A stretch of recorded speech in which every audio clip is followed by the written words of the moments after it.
Down these steps to the echoing execution cellars below, they went by the thousands.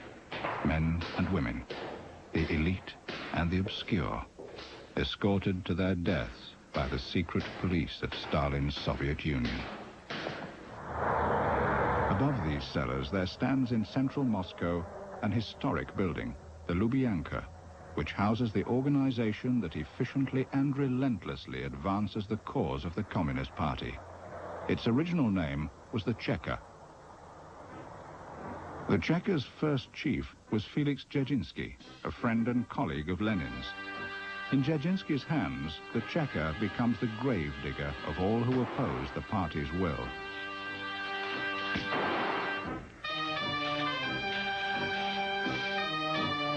The brutality of Russia's revolution and civil war sweeps away moral values. The rule of force replaces the rule of law. Justice comes out of the barrel of a gun. The Cheka is everywhere, enforcing the revolution. Prisons bulge. Trials such as this are a rarity. The civil war ends, and Dzerzhinsky softens. Perhaps because he is human or simply weary, he orders that the overflowing prisons be emptied of political prisoners. In future, only those who present a threat to Soviet power will be targeted.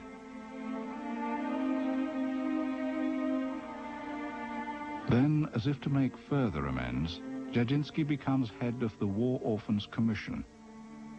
The civil war has left hundreds of thousands of children orphaned and homeless.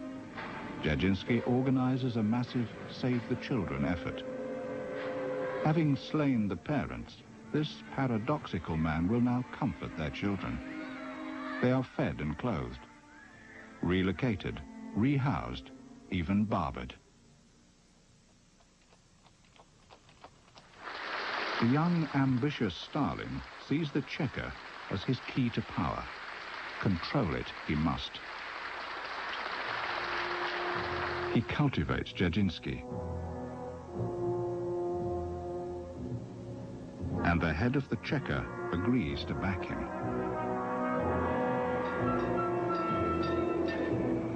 In the Moscow summer of 1926, doubt strikes Dzerzhinsky. In a personal letter, he writes, "There has appeared among us a gravedigger of the revolution." Dzerzhinsky senses what danger the party faces if Stalin comes to power. Fortunately for Stalin, Dzerzhinsky is struck down by a seeming heart attack. One of many such fortunate coincidences for Stalin. Dzerzhinsky's death portrait is painted. Stalin grieves for his dead friend. Also grieving are the men whom Stalin, as the party's administrator, has quietly planted in key Cheka positions. Dzerzhinsky's funeral brings forth the party leaders, among them many of Stalin's rivals. Trotsky, marked for death. Kamenev and Bukharin, both with an appointment in the Lubyanka cellars. Stalin will say when. Also present is Genrik Yagoda. He will in time become Dzerzhinsky's replacement and Stalin's personal hitman.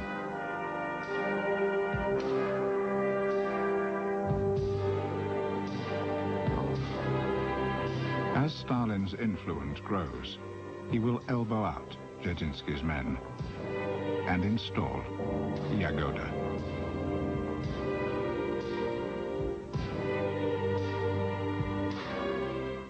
The Soviet economy slides into recession when Stalin tinkers with it, and Yagoda gets a new kind of assignment. Whitewash Stalin, find scapegoats, and crucify them. In the process, rid Stalin of some dissenters.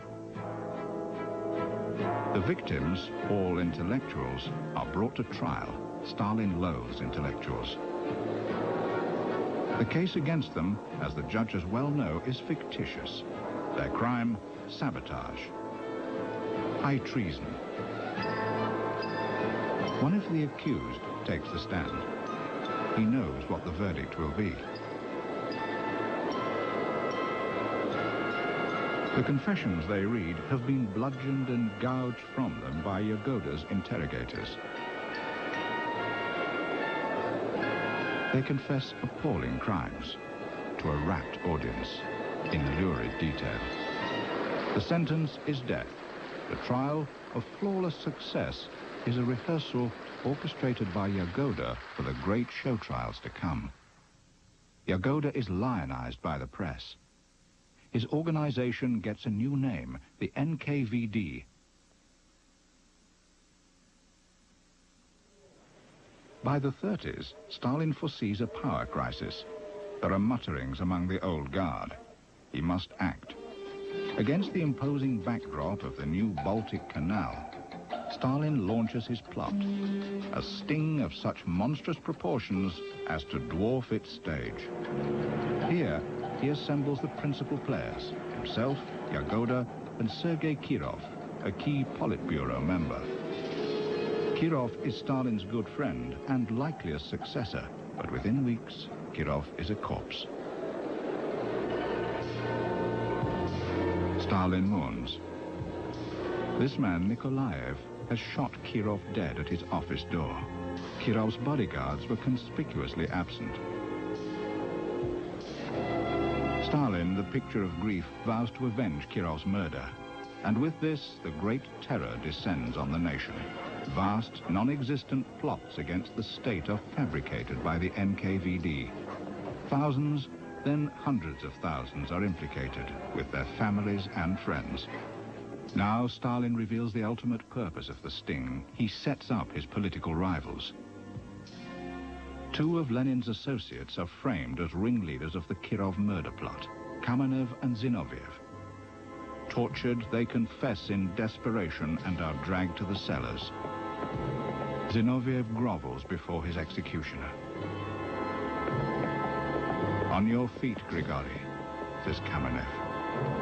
Let's die like men. And die they do. The following week, Soviet children are taught a new catechism. Stalin, their nation's father, loves and protects them. That same day, Stalin orders the secret execution of 5,000 suspects. Yagoda prepares the list, and the work begins.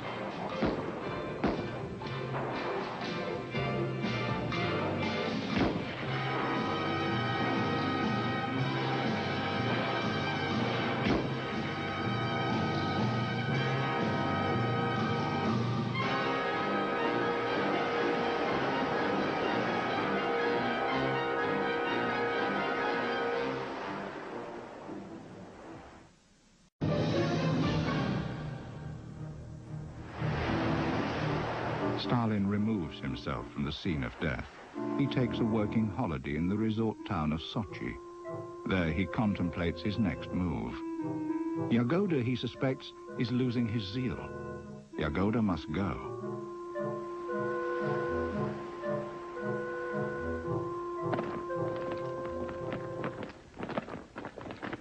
Returning to Moscow, Stalin is greeted by a welcoming committee.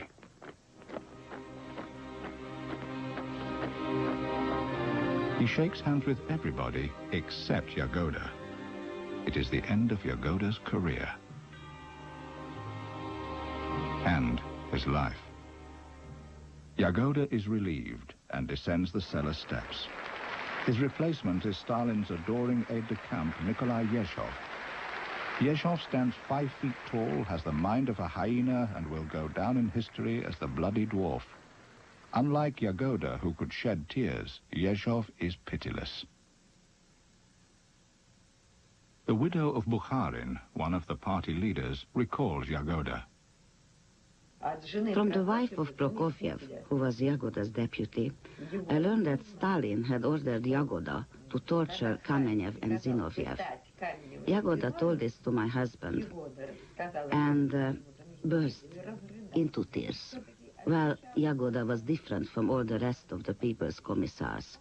He was a party member since 1907, and of course it wasn't because he wanted to make himself a career that he joined the party, but because he was a revolutionary, an idealist.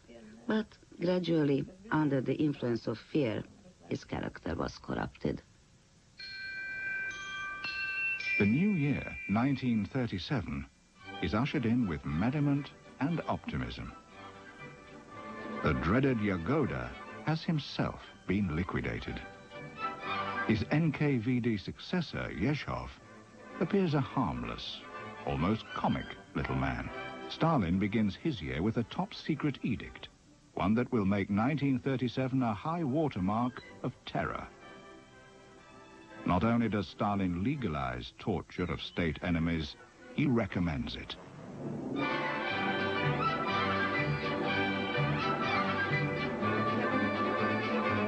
The NKVD gets the news. Now, to work. Leonid Reichman, former NKVD officer. When our revolutionary brothers were abroad, we knew they were subjected to torture and humiliation. But we took a liberal attitude towards the enemies of Soviet power. We interrogated them with kid gloves. When it was proposed that we resort to methods of physical persuasion against these enemies, we were all dumbfounded. Together with others, I came out and said, "This is something I fail to understand. Perhaps from a political point of view, this is right.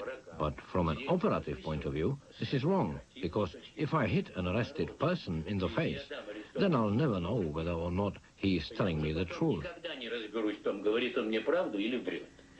Stalin is indifferent to the truth.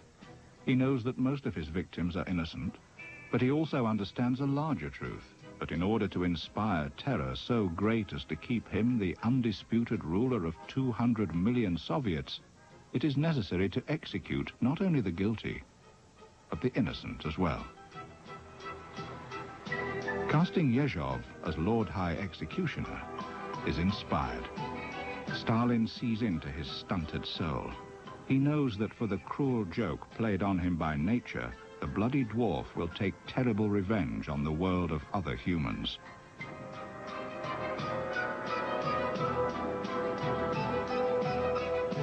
Yezhov turns first on the NKVD. He empties the Lubyanka of the old guard. The Dzerzhinsky and Yagoda men, veterans of the October Revolution, whose loyalties belong to the past, who have no stomach for the new order of official sadism, down the cellar steps they go.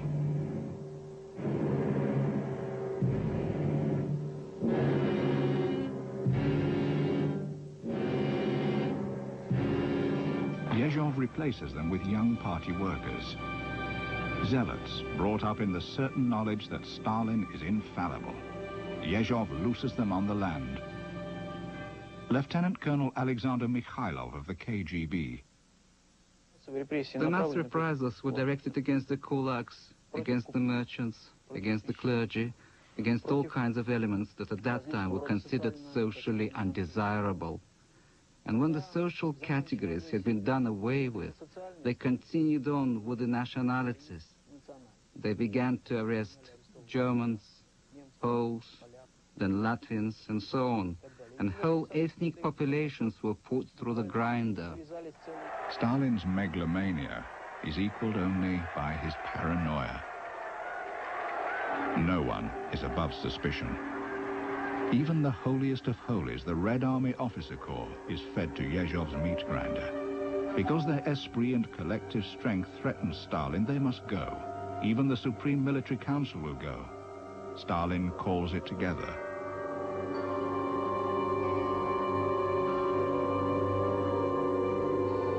A survivor of that meeting is Ivan Polishchuk.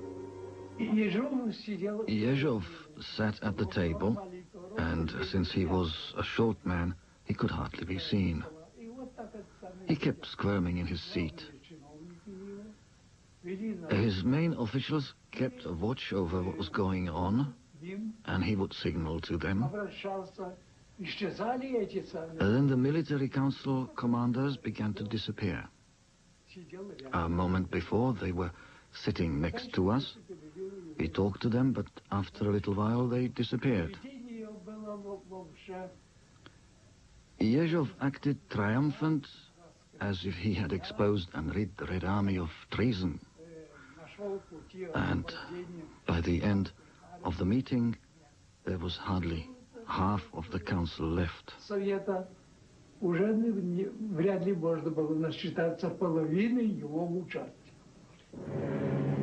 The issue is not treason. Stalin is simply taking precautions. His grand strategy is impartial. Liquidate anyone, at any level, on any pretext, who is capable of resistance.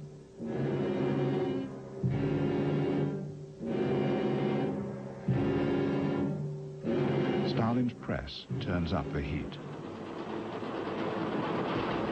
It creates an all-pervasive environment of hate, suspicion, and vindictiveness.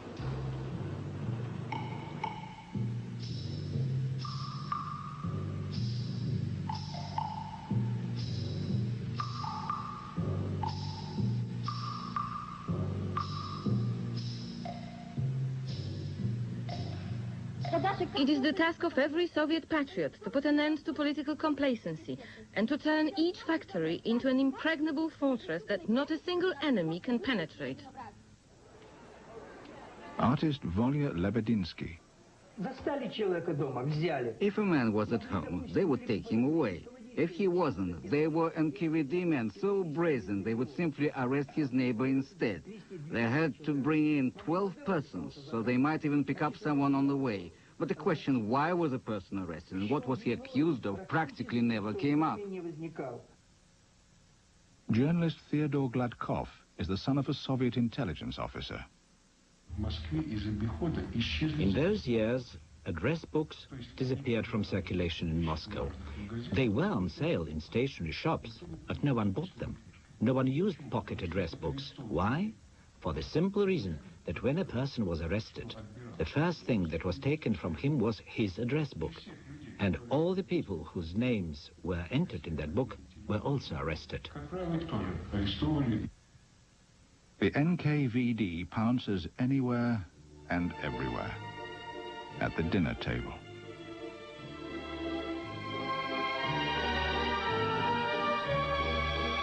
In shops. On the dance floor. Hospital patients are abducted. They're seized in the field, at a university lecture, a museum, a soccer stadium, aboard a train, on holiday, museum, a soccer stadium, aboard a train, on holiday. Even bridegrooms are snatched from weddings. Hundreds of arrest orders were brought in, and Yakubovich put a pile of them on the table along with his watch and said to us, "Take a look and see how many orders I can sign in a minute, how fast I am." And he would begin signing the orders without even reading them. That is how innocent people were arrested and executed by a firing squad. The NKVD are torture masters.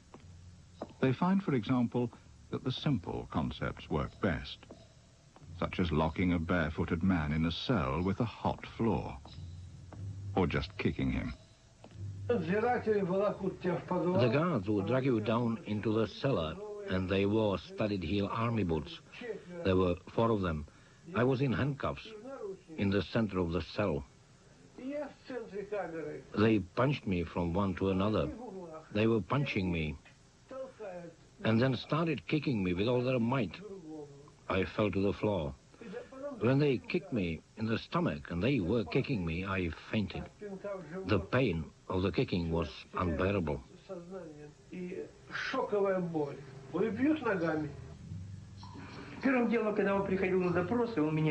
He beat me till I was half alive.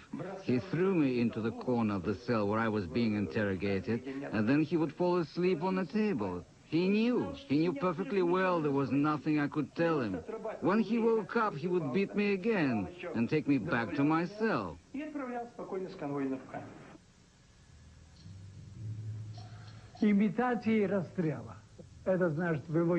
Imitation of execution by firing squad.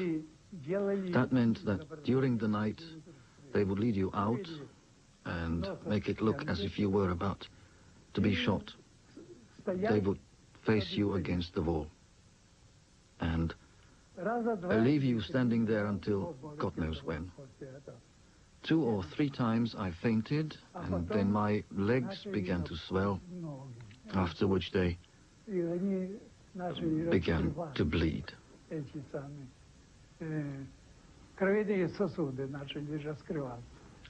Burning matches were brought up against my face, and they put out their cigarettes on my head.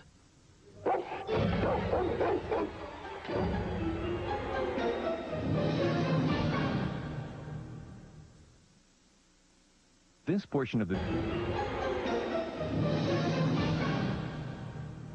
The Bloody Dwarf's purge of 43,000 army officers was miraculously survived by Marshal Meretskov. Marshal Meretskov told me that he remembered how teenage interrogators beat him up, threw him on the floor and urinated on his head and face. For an army general, that was simply unbearable. We've come across evidence that long before Hitler's gas vans came into being, Isai Davidovich Berg invented secret gas vans in Moscow. It was a simple airtight van in which prisoners were delivered, and when necessary, carbon monoxide exhaust fumes were piped into the van. The genocidal techniques of Stalin's secret police are several years in advance, and possibly the prototype of those used by Hitler's Gestapo and SS. Stalin, on a typical day in 1938, signs 3,200 death warrants at a stroke, then visits the cinema with comrades to see a popular comedy, Volga Volga. He's seen it already several times.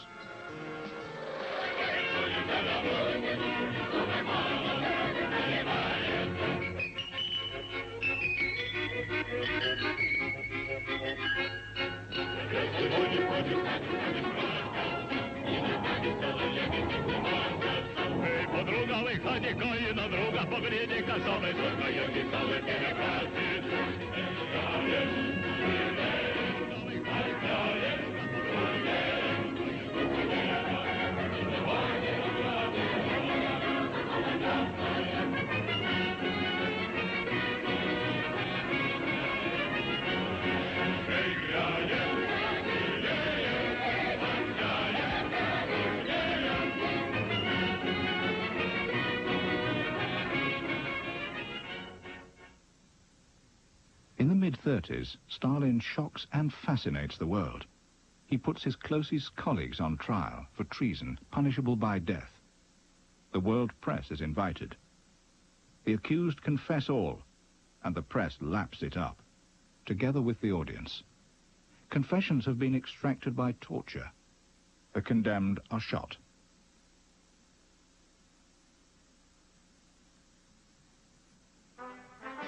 Pomp and ceremony mark the 20th anniversary of Stalin's secret police. The press glorifies them.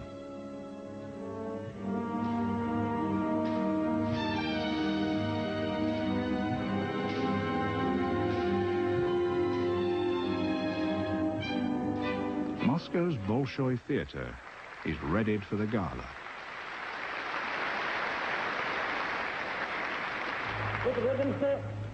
Mikoyan delivers the panegyric.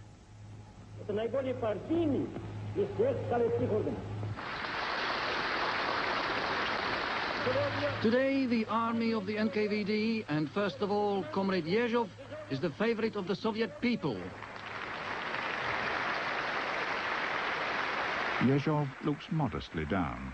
Soon, he will be shot for treason. Yezhov's deputy praises him.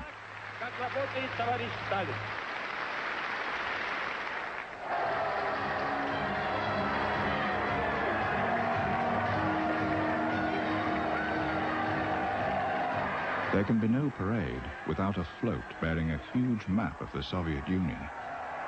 But of the thousands cheering, only Stalin and a select few are privy to the USSR's top-secret map. The secret is the location of Stalin's forced labor camps, the gulags, subhuman habitats with fearful names: Amulag, Astrakhanlag, Balkhashlag, Bamlag, Belbaltlag, Vostoklag, Sevvostoklag.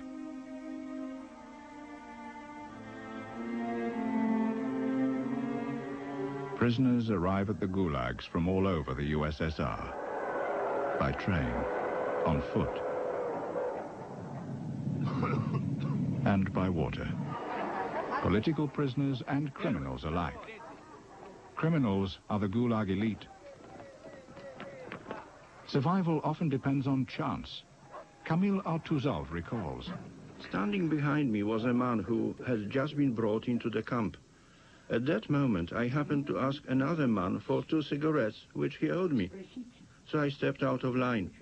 Just as I did, the man standing behind me got out an axe and split the head of the man now standing in front of him. Why he did that was anyone's guess, for the victim had done nothing wrong. The man simply did not like the camp. He already had a sentence of 150 years, so he decided to commit such a crime. Another investigation would be started, another case would be opened. There was no death sentence. They would give him another 25 years, but they would move him to another camp, and perhaps it would be better there. Women, if possible, have it worse. Their ordeal is recorded in drawings by inmate Yefrosina Kesonovskaya. Night search. On your feet. Strip.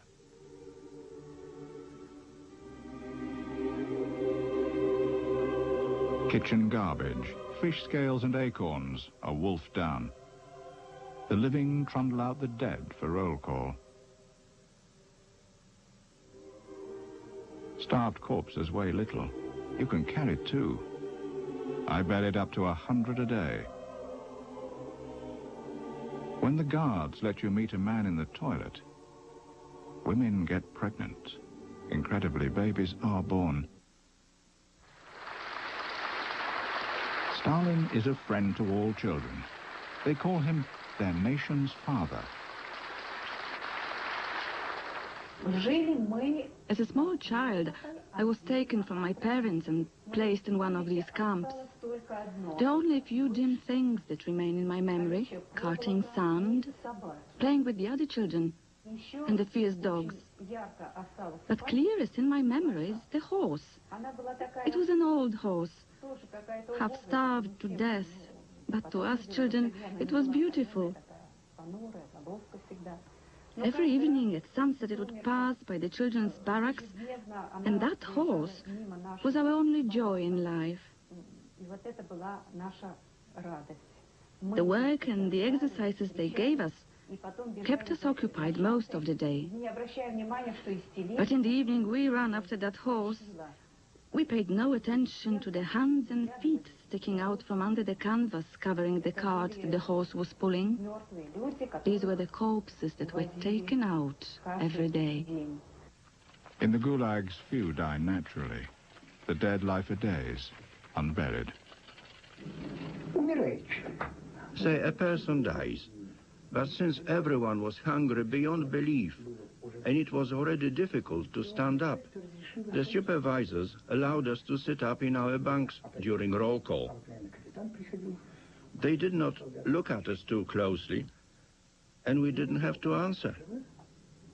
And so, for 3 days, we would prop up a corpse in bed in order to get his food ration.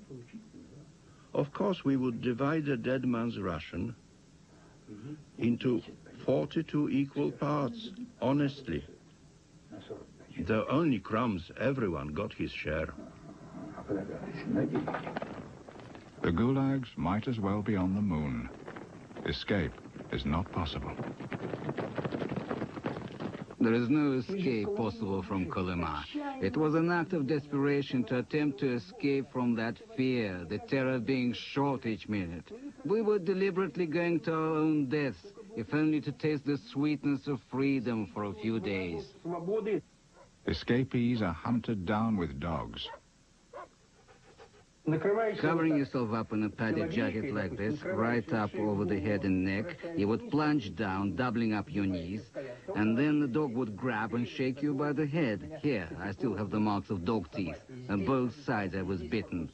Well, what else can I say? The dogs were terrible. Besides that, when the dog handlers would come up, they would stand there for a long time watching the dogs tear apart a prisoner. They wouldn't recall the dogs immediately. In spite of everything, desperate attempts are made, but none succeed. The second bullet brought me down. It passed through here. There is a scar, as thick as your finger. I was unconscious. I came to only when I was being dragged by my feet.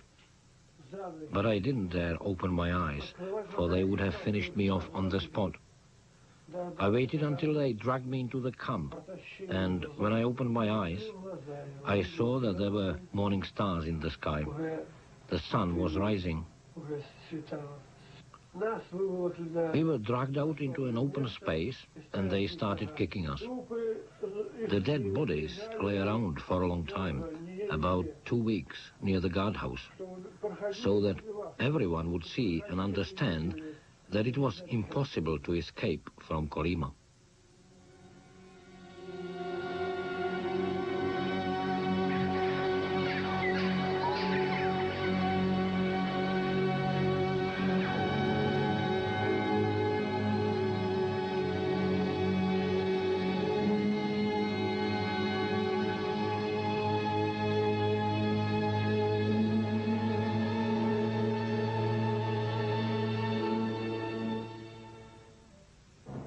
For Stalin, the gulags and their wretched inmates are a key economic asset. A relatively small investment in terror nets him the greatest slave army since the pharaohs.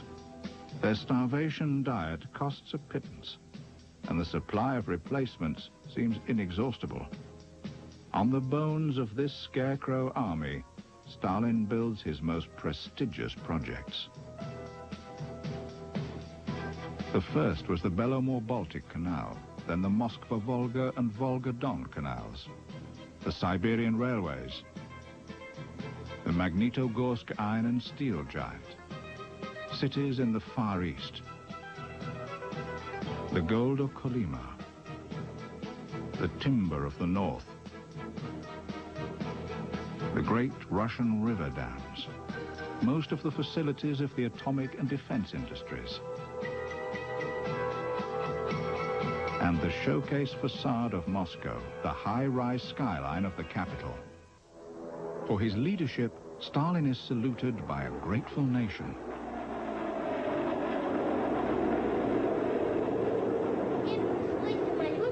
In the schools, children memorize a verse praising Stalin's hallowed name. Wherever we build our cities, his sacred name is with us. For the NKVD's work, medals are awarded. Here, Kalinin decorates a group of officers. Soon after, many will descend into the cellars. Because of what they know, their mouths will be silenced, but not with a kiss.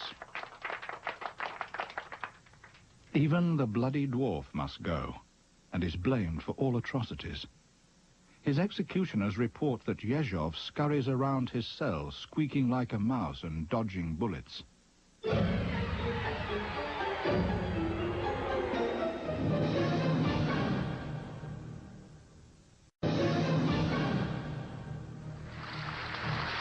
Lejean's liquidation is applauded as a possible end to the terror. His replacement by Lavrenti Beria is greeted with hope. Unlike his predecessors, Beria is a dynamic personality, able to influence even Stalin.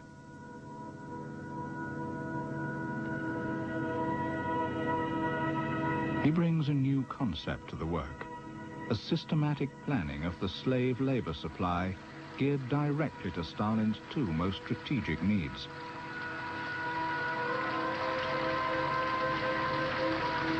Filling the huge new labor quotas and the mass incarceration of peoples, both foreign and domestic, who impede Stalin's progress. Of Beria's many crimes on Stalin's behalf, one is to remove the likeliest source of future Polish resistance, the Polish officer corps.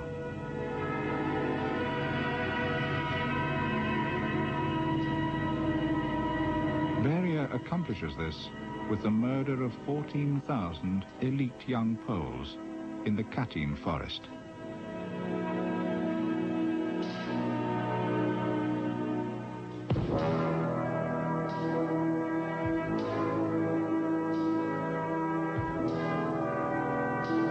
Stalin blames this massacre on the Nazis.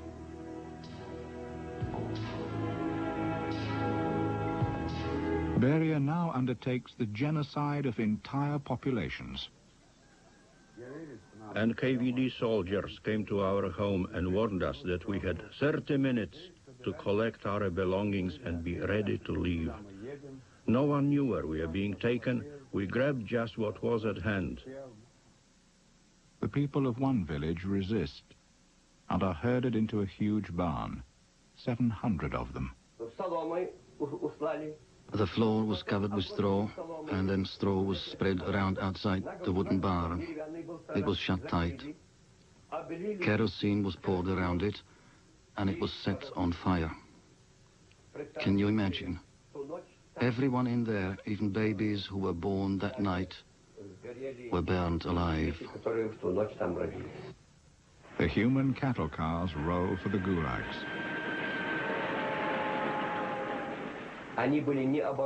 The box cars were not equipped for carrying people or for their physical needs. So, for example, we just made a hole in the floor of the boxcar and responded to the call of nature. But some of the women were too shy. They couldn't do it, and many of them died in agony from a ruptured bladder. As we were being taken by rail to Siberia, we buried our dead in the snow. Of our family, only I managed to survive. They did not all die in transit, but when we reached our final destination, that's where they died. We couldn't even read the last prayer in Arabic for our father or mother. Whoever lagged behind a bit was shot.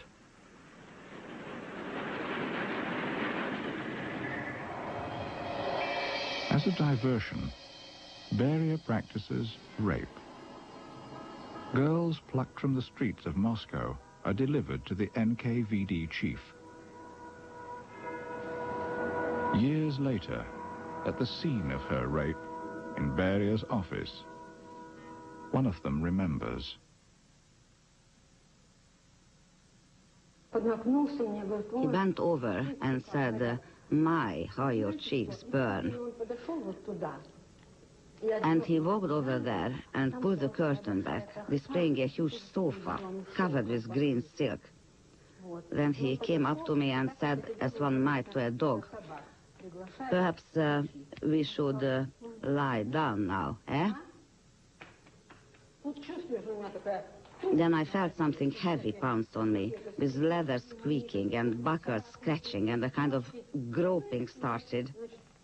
With one hand he clutched my throat, strangling me, and with the other he pushed me to the floor. He kept banging my head against the floor, ripping me all apart, ripping me. You may be sure that in the future as well, I shall spare no effort to serve the socialist homeland to carry out the assignments of Comrade Stalin. The Great Terror has created hundreds of execution sites in the Soviet Union. In Moscow, there were several zones or territories surrounded by high fences where people who had been condemned by tribunals or special sessions were brought, and where the acts of execution were carried out. These burial places were called strawberry patches. And indeed, in due time after the burials, strawberry bushes were planted there. I can imagine the blood-red berries that were picked in these patches. Next to one of the strawberry patches was the Sukhanova prison, the most fear-inspiring of the Stalinist regime. It was Beria's personal preserve. In it were torture chambers with instruments designed to inflict maximum pain. Some were used to slowly break the bones and crush the joints of victims. Here as well, the use of electric shock was pioneered. Only high-ranking prisoners were brought to this prison. On arrival, they would be stripped naked and summoned to Beria's office for an official welcome to the Sukhanova. The mind of Beria, like that of Stalin's, is incomprehensible. One can only imagine that he sees in his death-dealing work a kind of ghastly beauty.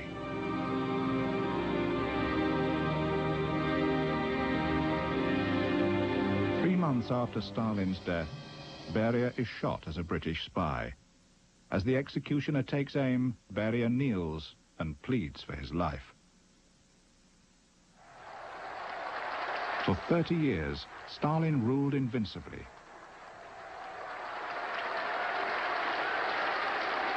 Stalin's bludgeon was his secret police. On his orders, they kept a nation of 200 million paralyzed with fear for a generation.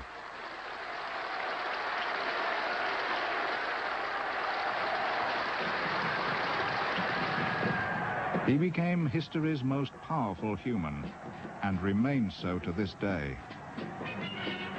Perhaps reviewing his parade, he glimpses for an instant that other parade. The ghostly divisions who trooped in endless columns through his gulags and prisons. Of the 40 million marchers in that parade, 20 million perished at the hands of Stalin's secret police.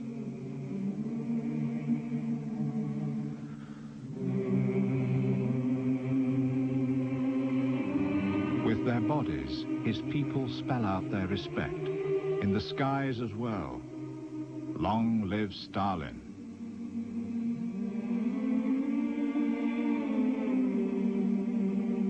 Joseph Stalin, the father of his nation, died a natural death at the age of 73.